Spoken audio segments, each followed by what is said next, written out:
Bonjour, je voudrais d'abord remercier Anna et toute son équipe de m'avoir à nouveau invité pour intervenir dans ce sommet de la conscience. Le sujet, la puissance de la réalisation des rêves partagés, et j'ai choisi de parler plutôt de l'art de rêver, de venir avant la réalisation. Tout ça peut-être pour définir qu'est-ce que c'est que rêver, qu'est-ce qu'on fait quand on rêve ensemble. C'est intéressant de voir que ce mot rêver a un double sens, c'est-à-dire qu'il y a rêver consciemment, c'est-à-dire rêver le jour, c'est le rêve éveillé, et rêver inconsciemment qui a quand même une sacrée haute dimension, c'est le rêve quand on dort. Et est-ce qu'on rêve ensemble quand on dort? Ça, c'est une question que je laisse en suspens. En tout cas, on va parler surtout des rêves ensemble qu'on peut avoir, qu'on peut partager pour construire un monde meilleur, pour aller vers l'harmonie, pour changer nos vies, pour progresser. Ça, c'est des rêves comme ça, on peut en partager plein. Il y a pas mal de choses drôlement intéressantes dans le passage à la réalisation du rêve. Et moi, j'aimerais plutôt parler d'avant ce passage. J'aimerais plutôt parler de à partir de où on rêve. Et j'aimerais faire un parallèle avec un domaine que je connais bien, qui est celui de la guérison. Qu'est-ce que c'est? Comment on guérit? Comment ça se passe? Comment on rêve ensemble une guérison quand on fait un travail de constellation? Ou un chaman, comment il rêve, entre guillemets, une guérison, et comment après, c'est selon la qualité du rêve, bon, après il y a une guérison ou pas, ok, mais selon la qualité du rêve, il y a plus, ce rêve devient plus une vision quelque part qui va porter la réalisation. C'est beaucoup plus fort que juste un rêve et puis on va agir pour le mettre en place. Il y a une qualité de rêve qui devient de l'ordre de la vision qui porte. Et pour ça, il y a un truc qui peut être intéressant, c'est dans le parallèle à la guérison, c'est le placebo. Qu'est-ce que c'est que cette histoire de placebo dans la médecine? C'est pas une histoire de rêve qui vient guérir.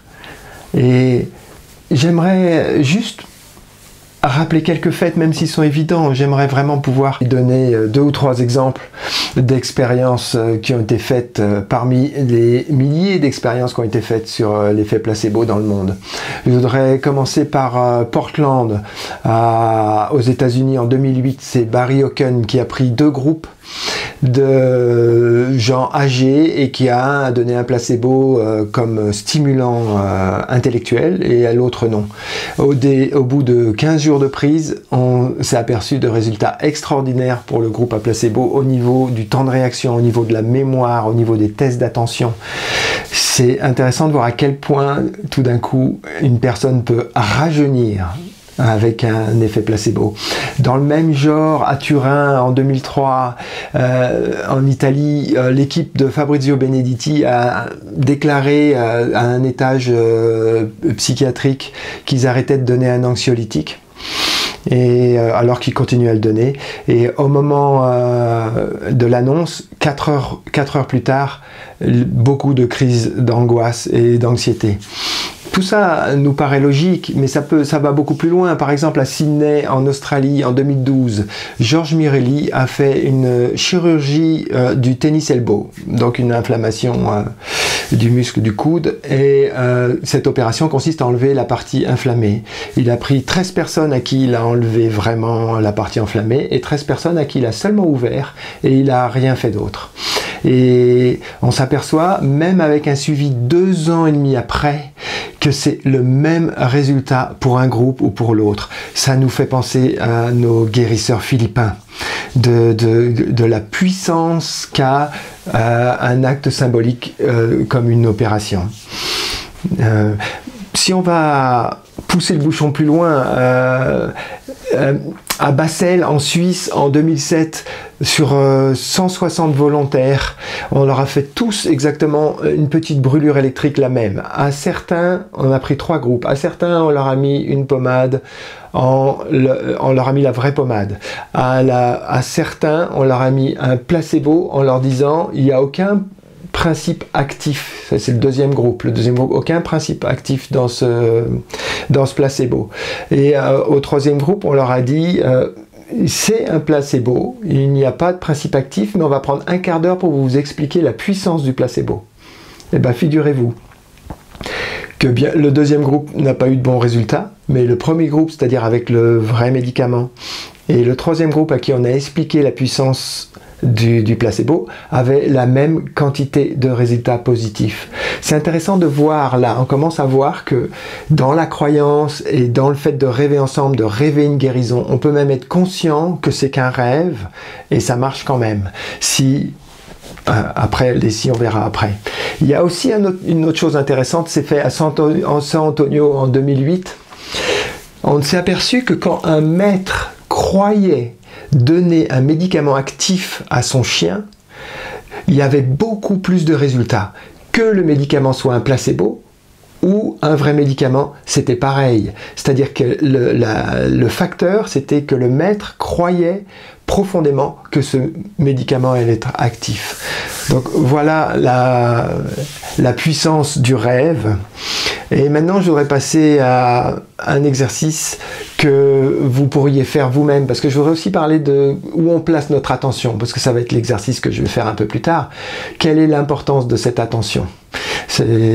Voilà, je voudrais que vous regardiez cette image. Voici l'image. Vous pouvez remarquer qu'il y a une croix au milieu. Je vous demande, ça c'est un test de l'attention. Fixez sans bouger les yeux. Fixez bien le centre de cette image pendant plusieurs secondes pour ce test. Vous verrez qu'elle se déplace doucement, mais vous continuez à fixer comme si vous vouliez voir qu'est-ce qu'il y avait de plus que cette petite croix au milieu. Vous verrez alors les couleurs ou progressivement tout d'un coup s'effacer, en tout cas perdre de leur importance. C'est l'effet Troxler, découvert en 1804. Il illustre le fonctionnement de notre perception hors de l'attention. Les signaux jugés non importants sont évacués de la mémoire de travail. Ils n'existent plus pour l'esprit. Le cerveau se focalise quasiment uniquement sur l'attention. Peu d'informations traitées par lui en dehors de l'attention. Une étude publiée en 2018 par Ronald Rensig de l'Université de Colombie-Britannique au Canada montre que le cerveau est hyperactif sur l'attention. Suivez bien la petite croix pendant ce temps-là et voyez ce qui se passe. Le cerveau explore jusqu'à 4 fois par seconde l'environnement visuel pour trouver de nouveaux sujets sur lesquels se poser.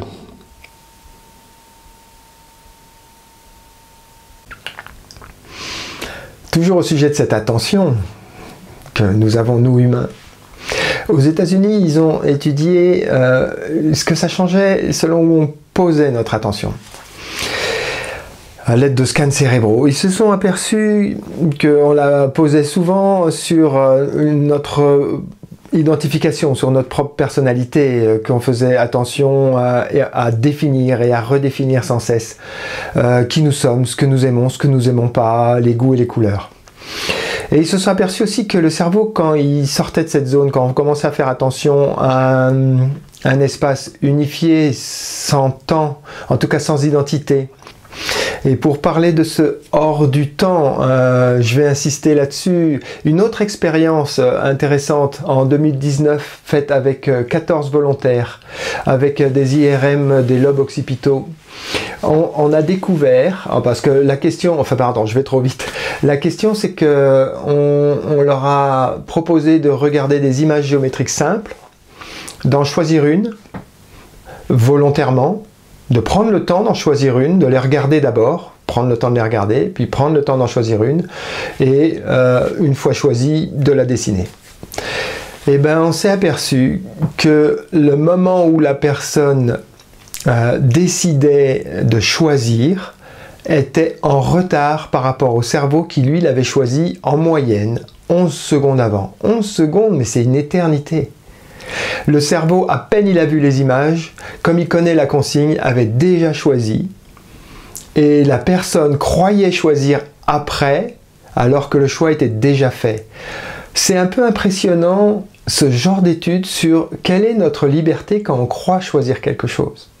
Quand on croit prendre une décision, quand dans nos rêves, on croit vouloir rêver quelque chose, quand on a des projets, qu'on croit avoir créé ce projet.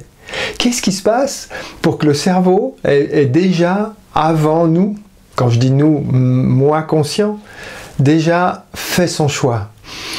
Ça nous amène à parler du temps et ça nous amène à parler de justement où est-ce qu'on va rêver ensemble, à partir d'où on va rêver ensemble. Est-ce qu'on va laisser à chaque fois le cerveau rêver avant nous et du coup peut-être avoir des rêves en boucle et peut-être même du coup patiner dans la semoule au niveau de nos créations collectives puisque nous sommes tous en train de rêver ensemble, ou est-ce qu'on va se déplacer dans le temps? Parce que quelque part il y a en médecine, si on fait toujours l'analogie avec la guérison, au niveau de rêver, parce qu'on peut partir là-dessus, en médecine, en tout cas occidentale, le temps est linéaire. La notion de guérison est très associée à un temps linéaire, petit a, petit b, protocole.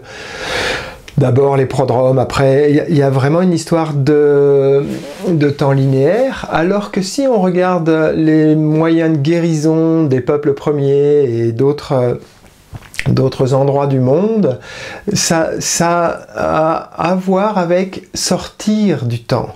Ça a à voir avec, par exemple, en chamanisme, ça a à voir avec revenir à un temps d'avant. Ça veut dire quoi, revenir à un temps d'avant? Bien sûr, en psychologie, on le fait aussi, c'est revenir à un temps d'avant le symptôme. Mais c'est peut-être même revenir à un temps d'avant la création du symptôme.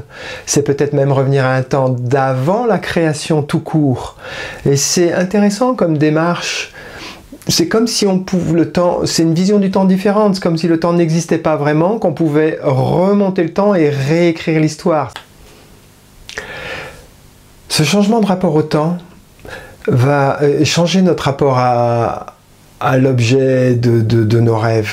Qu'on rêve d'une guérison ou qu'on rêve d'un projet à faire en commun, ou de changer quoi que ce soit, ou d'une transformation, à partir du moment où je suis dans un état hors du temps, j'ai forcément un détachement déjà par rapport à ce projet, puisque je peux même être avant la création de ce projet.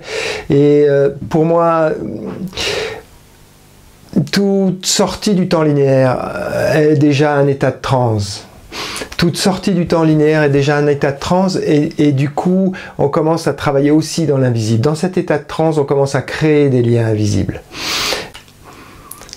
Si on met notre attention sur cet état, ce qui n'est pas classique en général quand on rêve ensemble, si on met notre attention sur cet état d'être avant même tout projet, avant tout désir de rêver ensemble, si on se met même avant la création de tout ça, avant la création du monde, diraient les chamans, si on est dans cet état-là, on est dans un état de monde du tout possible.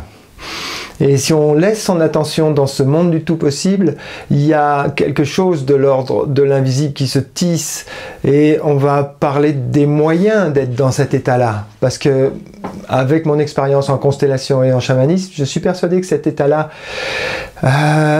décloisonne, nous fait voir plus clair et à un niveau beaucoup plus subtil devient porteur de toute réalisation. En constellation, on a exactement ça. On est en même temps tout le groupe dans un rêver ensemble, un projet commun, c'est-à-dire dans de l'histoire, c'est-à-dire de vouloir réparer des blessures, de vouloir guérir une maladie, de vouloir transformer un comportement, de vouloir, etc., etc. Il y a de l'histoire et du rêver ensemble bien factuel, bien concret, et en même temps toutes ces histoires, toutes ces mémoires qui sont convoquées dans cet espace des constellations et dans le groupe ne sont qu'une partie. L'autre partie, c'est le présent, c'est tout un groupe qui est dans cet éternel présent et qui accueille des histoires. Donc ce détachement-là, hors du temps, il est là aussi. C'est toute cette qualité-là du réel, du présent éternel qui vient faire la puissance de la transformation des rêves qu'on pose en constellation. Qu'est-ce que je pourrais approcher avec ça pour vous faire sentir, mais je pense que c'est pas compliqué, sauf que ça ne correspond pas à des mots. Peut-être ce koan zen qui dit « Qui étais-tu avant ta naissance ?» Cet absurde-là nous ramène en dehors du temps. Où il y a un endroit qui me plaît beaucoup aussi, c'est si, je ne sais pas si vous connaissez en méditation la question « Qui suis-je ?» Si vous êtes dans cette question-là très profondément, très intense, mais qui suis-je vraiment? Et que vous vous posez cette question et que vous décidez de ne pas y répondre, de vous la poser et de garder l'espace, le petite seconde qu'il y a entre « Je me pose la question et je réponds quelque chose ». Entre les deux, il y a une petite éternité. Si vous pouvez vous dire « Qui suis-je ?» et vous arrêtez là. Après le « Qui suis-je ?» avant la réponse, c'est un temps dans un endroit en dehors de l'histoire, un endroit qui nous appartient, un endroit que nous sommes aussi. Un autre exercice dans ce même genre, c'est par rapport à la joie, parce que ça s'est beaucoup fait par rapport à la tristesse, ou quand je suis en colère, je fais des trucs, mais même quand je suis en joie, parce que quand je ressens cette joie de dire bah, je suis là où je voulais être, je suis là où j'ai envie d'être, ça c'est de la joie, c'est bon, je vis ce que je vis, et quand il y a cette joie là, d'aller derrière ça veut dire quoi derrière ça? C'est d'aller se dire, il y a encore une autre joie qui accueille cette joie, il y a encore quelqu'un qui accueille cette joie, je ne me laisse pas avoir par l'information première et je vais aller sentir ce hors du temps derrière qui est juste en train d'accueillir cette joie. Je ne sais pas si ça vous parle, c'est juste une sensation d'une joie fine qui accueille une joie un peu plus évidente. Bon, je n'insiste pas parce que je veux surtout quelque part vous proposer un exercice physique. Bon, avec l'énergie, mais physique, pour voir cet état-là dans lequel on pourrait rêver tous ensemble. C'est presque un exercice, je vous propose, si vous avez un rêve collectif à faire avec des amis, avec des gens, que ce soit la société, que ce soit la famille, de faire cet exercice avant de rêver ensemble, avant de parler ensemble, avant de communiquer ensemble vos rêves. Cet exercice-là a un rapport avec ce que les chamans appellent déplacer son point d'attention. Puisque je vous ai parlé de l'intérêt de l'attention, notre attention, elle part toujours d'un endroit. Enfin, je dis toujours, c'est des mots qui valent ce qu'ils valent, hein. Mais elle part quasiment systématiquement d'un endroit. Et ce qui va être intéressant, c'est de voir où je suis, d'où part mon attention. Et comme ça, on va voir comment je vais la poser. Elle va se poser différemment. Donc, à vous de jouer. On va commencer ensemble à regarder cette image de manière détendue, comme on regarde des milliers de choses dans la journée, comme on observe à travers la fenêtre de nos yeux. Et pendant qu'on observe, on se demande juste à partir d'où on regarde. Quel est le jeu, où est le centre qui est en train de regarder? Est-ce que c'est mes yeux qui regardent? Est-ce que c'est quelque part entre mon front et mes yeux? Est-ce que c'est mon cœur qui regarde? À partir d'où je regarde? Voilà la première question, et pour faciliter les choses, pour qu'on travaille tous au même niveau, je vous demanderai qu'on choisisse un espace assez courant qui est l'espace entre les deux yeux. De sentir qu'on regarde à partir de cet espace entre les deux yeux qu'on appelle le troisième œil, et que je regarde cette image à partir du troisième œil. Et je m'habitue à sentir en même temps ce troisième œil, en même temps ce que regarde ce troisième œil. Et si on choisit une image qui serait que de ce troisième œil, c'est un projecteur et que je projette cette image, je suis en train de projeter une image à partir de cet endroit-là entre mes deux yeux. Et si on veut changer quelque chose à ça, je vais vous proposer d'imaginer qu'en fait, cet espace entre les deux yeux n'est qu'une lentille, n'est qu'un passage de l'image, et que l'image part de beaucoup plus en arrière, que le vrai projecteur est 30 cm derrière ma tête. Et je vais m'entraîner à passer derrière ma tête, à voir les choses à travers mes yeux, mais celui qui voit, le vrai projecteur, celui qui projette l'image, est 30 cm derrière ma tête. si vous pouvez faire cet effort de déplacer votre attention et de partir de 30 cm derrière votre tête, derrière votre tête, ça passe à travers le regard et je vois. Si vous pouvez sentir ça, vous habituer à ça et voir si vous le sentez même, à vous lever dans la pièce, à regarder les objets, à vous mettre debout et à regarder avec la caméra qui projette derrière votre tête et qui projette tout ce que vous voyez. Vous voyez un film, vous tournez la tête et vous voyez un film qui tourne et vous sentez que le projecteur est derrière votre tête. 30 cm derrière votre tête, il y a un projecteur, ce qui fait que votre tête, votre regard est inclus dans l'histoire. C'est juste une lentille par où ça passe. Si vous pouvez vous habituer à ça et marcher dans la pièce, et s'il y a des humains, c'est encore mieux, c'est vraiment un exercice à faire entre humains pour sentir qu'on voit les choses différemment.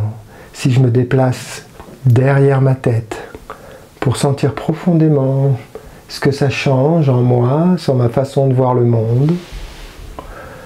Et si vous arrivez à sentir une différence, je vous demanderai de bien la valider, de bien sentir cette différence et de voir si vous êtes capable de vous remettre dans cet état-là.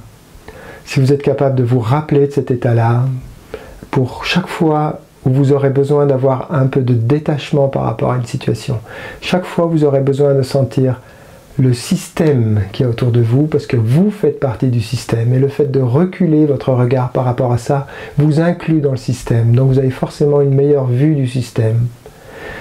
Je vous demande de calibrer intensément, parce que je vais arrêter cette sensation de regarder à partir de derrière la tête. Je vous remercie. Voilà. J'espère que cet exercice a été soit un rappel, soit vous a permis de toucher du doigt d'autres façons de faire attention, d'autres façons de placer son attention. Et du coup, d'autres façons d'être au monde, et d'autres façons de vivre le monde, donc d'autres mondes en fait, et d'autres façons finalement de rêver ensemble, ou même de rêver tout seul le monde. Ceci dit, cet exercice parle de ce que j'appelle le développement impersonnel par opposition au développement personnel. Mais on ne peut pas non plus faire l'économie du développement personnel dans rêver ensemble. Parce que d'expérience, on passe très souvent à rêver ensemble, mais en fait chacun pour soi quand on rêve ensemble. Ça veut dire quoi qu'on rêve en fait chacun pour soi et qu'on rêve pas vraiment ensemble? C'est qu'on rêve à partir de nos histoires et que inconsciemment tous nos rêves visent à guérir nos histoires. Donc au niveau développement personnel, je dirais qu'il y a une chose intéressante à travailler et ça va être l'exercice suivant. Je ne sais pas s'il aura la place dans cette vidéo ou si ça sera en bonus, mais en tout cas c'est l'exercice suivant, c'est mon rapport à mon impuissance. Qu'est-ce que c'est mon rapport à mon impuissance quand je veux rêver, faire des projets? C'est une sorte de détachement. Qu'est-ce que c'est aussi mon rapport à l'impuissance? C'est le fond de toute blessure. Si on va chercher ce qui nous meut de manière inconsciente, c'est-à-dire tous ces processus pour nous protéger d'anciennes blessures ou de notre histoire, ou pour éviter que les choses se répètent, etc., etc., en fait, tout ce qu'on connaît en psychologie, au fond, que ce soit des blessures de trahison, d'abandon, de rejet, quoi que ce soit, c'est tout au fond une blessure d'impuissance. Dans le sens tout bête où si je suis trahi demain et que je ne me sens pas impuissant par rapport à cette trahison, que j'ai quelque chose que je peux faire, ce n'est pas une blessure. Si enfant, je me sens abandonné, mais que je ne me sens pas impuissant par rapport à cet abandon, que j'ai la possibilité de voir un voisin ou de quelqu'un qui m'aide, je ne suis pas dans une blessure d'abandon. La vraie blessure, au fond, c'est celle qui vient blesser notre toute-puissance enfantine. C'est cette blessure d'impuissance. Et c'est intéressant parce que c'est aussi, paradoxalement, le chemin de la spiritualité. D'accueillir cette impuissance. C'est nos petites histoires qui vont empêcher que les rêves en commun soient portés comme une vision peut porter. J'ai pas mal d'exemples là-dessus. Dernièrement, je participais à des réunions pour un habitat collectif. On en avait fait plusieurs et c'est vraiment répétitif. On s'aperçoit que dans ce groupe, dans un groupe qui veut rêver ensemble des belles choses que sont l'habitat collectif, eh ben, certains vont travailler à travers ça, des blessures de rejet. C'est-à-dire de vouloir habiter collectivement, ils vont essayer de soigner leur impuissance à être rejetés, et ça va poser des dissensions. Alors que le voisin, l'autre, lui, va travailler une autre blessure, il voudrait montrer qu'il y a une solution, il voudrait sauver le monde et montrer qu'il y a une belle solution pour qu'on puisse vivre ensemble, et en fait il le fait quelque part pour une instance parentale, donc il veut vraiment le montrer aux autorités, donc c'est un autre, et toutes ces dissensions qui font que sur un même projet, sur un même rêve qu'on fait ensemble, que chacun plaque le vouloir résoudre sa blessure, de vouloir résoudre le fait d'avoir été impuissant par rapport à sa blessure, c'est un obstacle. Et donc le travail sur cette impuissance ontologique, j'ai presque envie de dire. Ce travail-là me paraît nécessaire pour tout rêveur.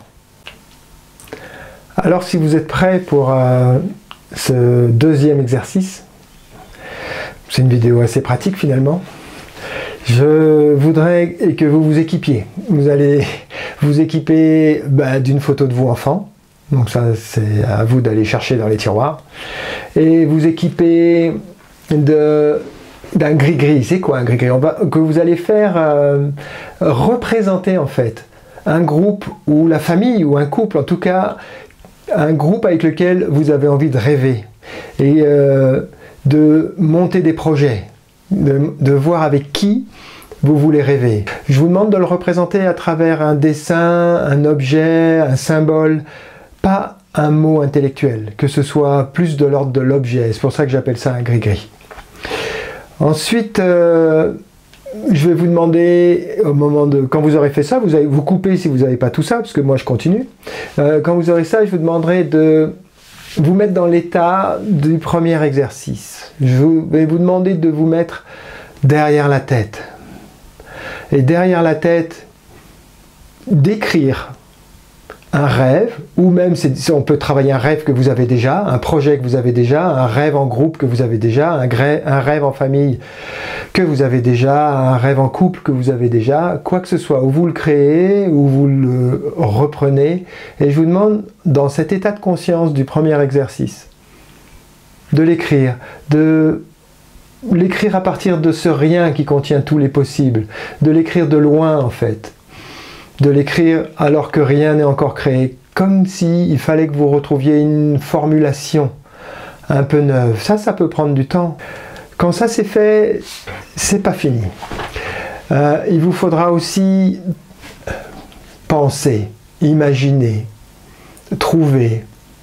Qu'est-ce que vous avez comme ressource au fond de vous, comme croyance d'amour en fait? Qu'est-ce que vous avez comme ressource englobante, quelque chose qui peut tout prendre dans ses bras? Qu'est-ce que vous avez comme croyance? Ça peut être des croyances en amas, en quoi que ce soit, mais ça peut être aussi des croyances dans la nature, ça peut être des croyances pour certains scientifiques. C'est pas grave, mais en tout cas, une ressource plus grande que vous. Une ressource qui englobe votre histoire et l'histoire des autres, qui englobe tous les rêves du monde. Une ressource, voilà, je crois que j'ai dit englobante. Quand vous aurez tout ça, je vous laisse le temps d'avoir tout ça, on va organiser quelques rencontres comme en constellation. Vous allez vous installer avec les objets que vous avez et j'aimerais que vous commenciez par mettre en face de vous, bien installé, cette ressource globale et qu'on fasse une rencontre. Vous allez fermer les yeux et sentir l'énergie de cette ressource globale.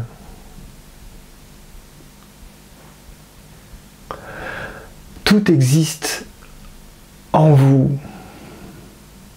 tout ce que vous pouvez imaginer dehors existe aussi dedans.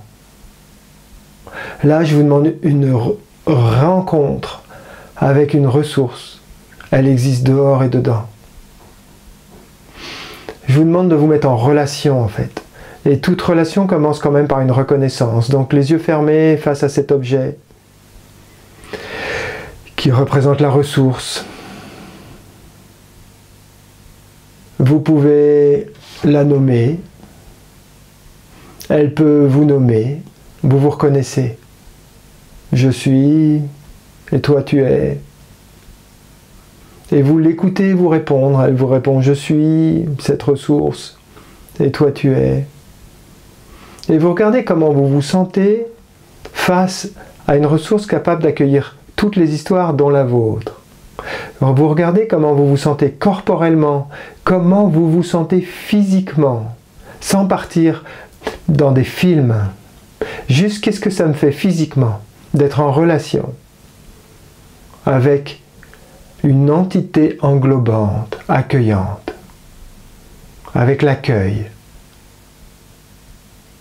capable de m'accueillir. Est-ce que je me donne la permission de me sentir accueilli? Est-ce que je peux accepter d'être accueilli complètement à 100%? Vu que ce n'est qu'un jeu de projection, qu'est-ce qui m'empêche de me faire du bien maintenant? Qu'est-ce qui m'empêche? Quel serait le gardien qui me dirait mais là, non, tu ne vas pas te sentir accueilli, alors que ça n'a aucun sens de ne pas se sentir accueilli à ce moment-là? Qu'est-ce qui m'empêche de me faire du bien en urgence au lieu de prendre mon mal en patience?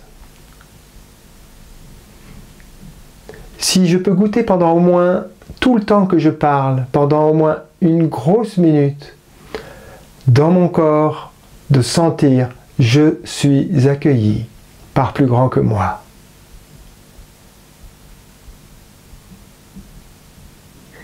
Et en face de moi, il y a une entité bienveillante, capable d'accueillir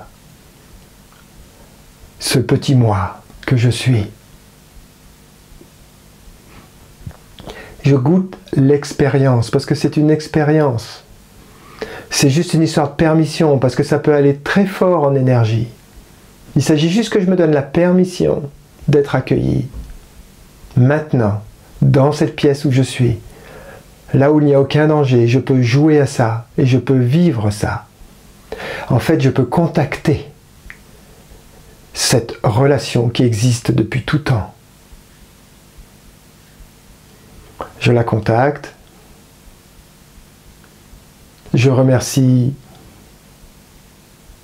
profondément ce que j'ai choisi comme ressource englobante et accueillante. Je la remercie très profondément et je me déplace dans la pièce. Je vais m'asseoir ailleurs avec la photo de moi enfant. Je prends le temps de garder ces sensations d'avoir été accueilli. Non seulement je prends le temps de garder ces sensations d'avoir été accueilli, mais je vais invoquer cette ressource, je vais être cette ressource, je vais me mettre à la place de cette ressource, quelle qu'elle soit. Que ce soit Dieu, la nature, je vais prendre cette place, je vais l'invoquer de manière à représenter cette ressource. Je vais goûter jusqu'au bout de mes orteils, je vais goûter jusqu'au bout de mes doigts, jusqu'au sommet de ma tête, d'être habité par cette belle ressource, capable d'un accueil immense, infini, illimité, inconditionnel. Et quand je me laisse habiter par ça, je vais prendre la photo et je vais la mettre en face de moi. Je vais me retrouver ressource d'accueil face au petit garçon ou à la petite fille que j'ai été avec sa blessure d'impuissance. Je vais regarder son impuissance. Je vais regarder aussi sa croyance dans sa toute-puissance. Je vais le regarder comme on regarde un enfant à partir d'un endroit qui est accueil total. Et pareil, je vais rentrer en relation. J'incarne cette ressource. Et toi, tu es le petit et vous dites votre prénom. Ou la petite et vous dites votre prénom. Avec tes blessures, avec ton histoire, avec quoi que tu aies vécu. Et si cet enfant peut vous répondre, oui, je suis, avec le prénom, avec mon histoire, avec mon impuissance, avec mes blessures. Et toi, tu es cette ressource capable d'un accueil immense. Et toi, tu es cette ressource capable de tout englober. Présentation. Quand vous vous présentez, vous fermez les yeux et vous sentez la relation. Vous sentez la relation que vous avez, vous, ressource immense, nature, terre-mère, divin, quelle que soit cette ressource immense. Et que vous puissiez voir l'impuissance d'un petit enfant que vous avez été. Et que vous puissiez aimer, accueillir, faire la paix dans votre immensité avec ce tout petit enfant, fragile, avec son impuissance, ses peurs, ses blessures, quelles que soient ces blessures, trahison, abandon, vous l'accueillez. Et si vous pouvez le sentir dans votre cœur, ce travail, et si vous pouvez sentir avec ce cœur de la ressource que vous êtes capable de dire, quoi que tu aies vécu,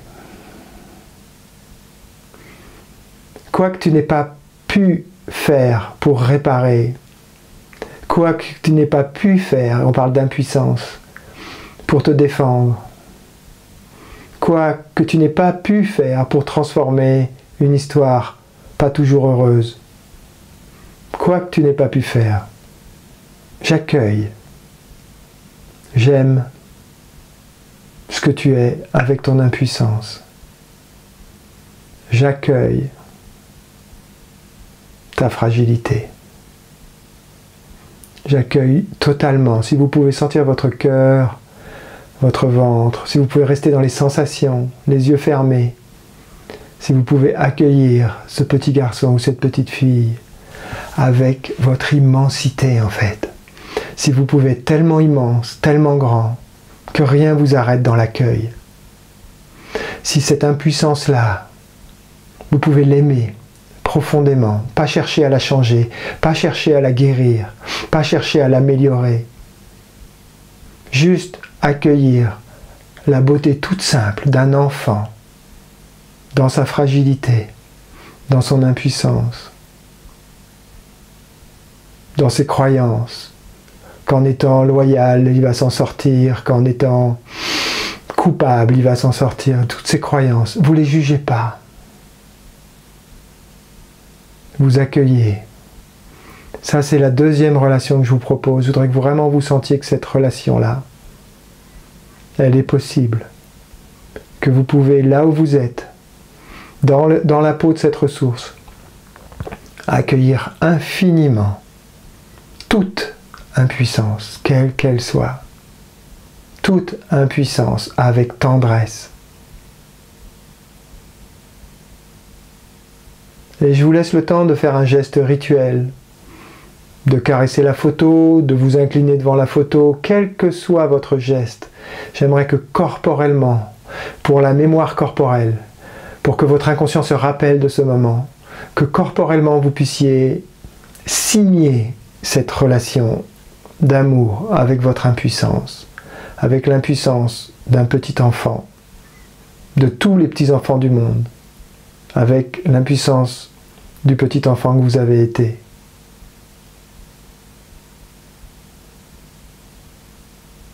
Laissez votre corps faire ce qui est juste.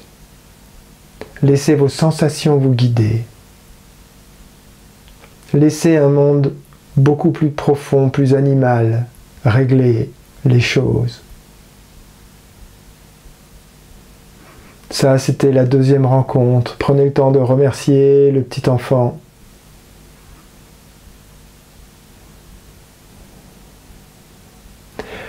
Et quand vous l'avez remercié, vous le gardez avec vous et vous allez vous mettre encore à une autre place, côte à côte. Vous et le petit enfant avec sa blessure d'impuissance, côte à côte, main dans la main, ensemble, face au groupe et au projet, face au groupe avec lequel vous voulez rêver ensemble. Vous allez faire alliance avec le petit garçon ou la petite fille en étant une ressource immense d'accueil et vous mettre face au groupe avec lequel vous voulez rêver, que ce soit votre famille, votre couple ou un groupe spécifique que vous avez représenté par un objet et vous vous mettez face à cet objet. Et vous refermez les yeux et vous laissez les présentations se faire.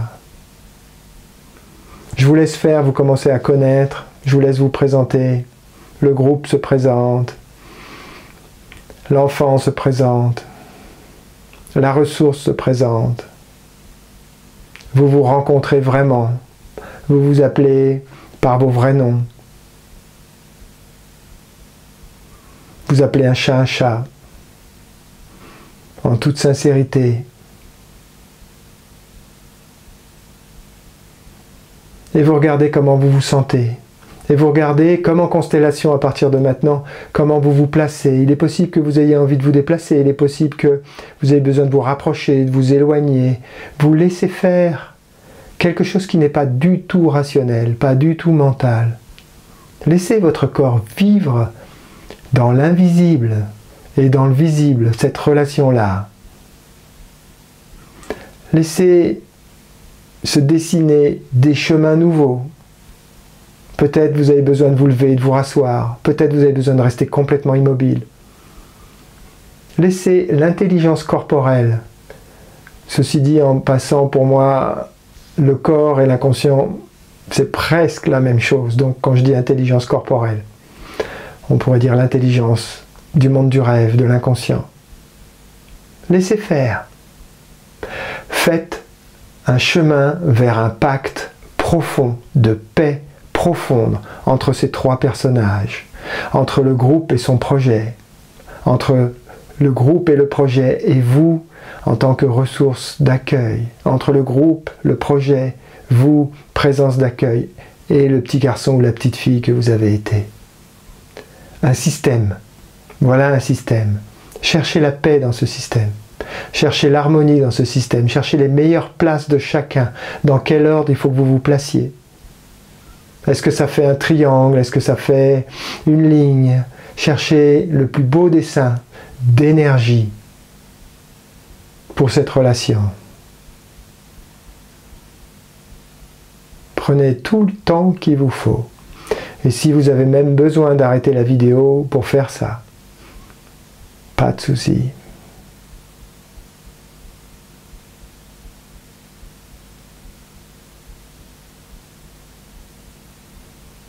Quand ça sera fait, quand vous aurez fait votre mandala des bonnes conditions pour rêver ensemble correctement, c'est-à-dire, quand je dis correctement, c'est-à-dire d'inclure l'invisible dans le fait de rêver ensemble, d'inclure le subtil dans le fait de rêver ensemble. Quand vous aurez réuni ces conditions en mandala, c'est-à-dire en dessin sur le sol et dans l'espace, je vous demande à ce moment-là, une quatrième étape. Je vous demande à ce moment-là, vous, qui que vous soyez, que ce soit vous dans votre ressource, que ce soit l'enfant, que ce soit le groupe, que ce soit le projet, d'accepter de vous abandonner à plus grand que vous, dans le sens où vous pouvez dire « Maintenant j'ai fait tout ce que j'avais à faire, maintenant l'univers a aussi à prendre son chemin et j'ai confiance. Maintenant, il s'agit d'avoir confiance. Maintenant que vous êtes dans cet état-là, maintenant que vous avez été aussi loin dans cet accord subtil, il manque encore, et c'est ça qu'on va faire maintenant, la confiance. Quel que soit le chemin que ça prenne, maintenant que j'ai tout mis en place avec mon cœur, avec mon accueil de mon impuissance, j'ai confiance dans ce qui va se passer. Je ne contrôle pas tout. Impuissance bienheureuse. Je ne contrôle pas tout et je m'abandonne, je confie à plus grand que moi, à l'univers, la réalisation de ce rêve. Ça ne veut pas dire que je ferai rien, que je ne ferai pas tout ce qu'il faut pour qu'il se réalise. Mais en même temps, et surtout, c'est là que ça se joue. J'ai confiance, je confie à l'univers pour qu'il prenne le meilleur chemin. Je sais pas tout, je ne peux pas tout contrôler, et le chemin à prendre, je fais confiance. Si vous pouvez faire un petit rituel de se confier au destin.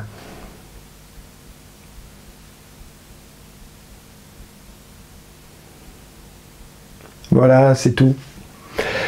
Je vous demanderai de remercier les objets. Ça peut vous paraître bizarre, mais c'est important de les décharger parce que nos projections chargent les choses. Notre façon de projeter des choses sur les gens les charge, de projeter des choses sur les objets les charge.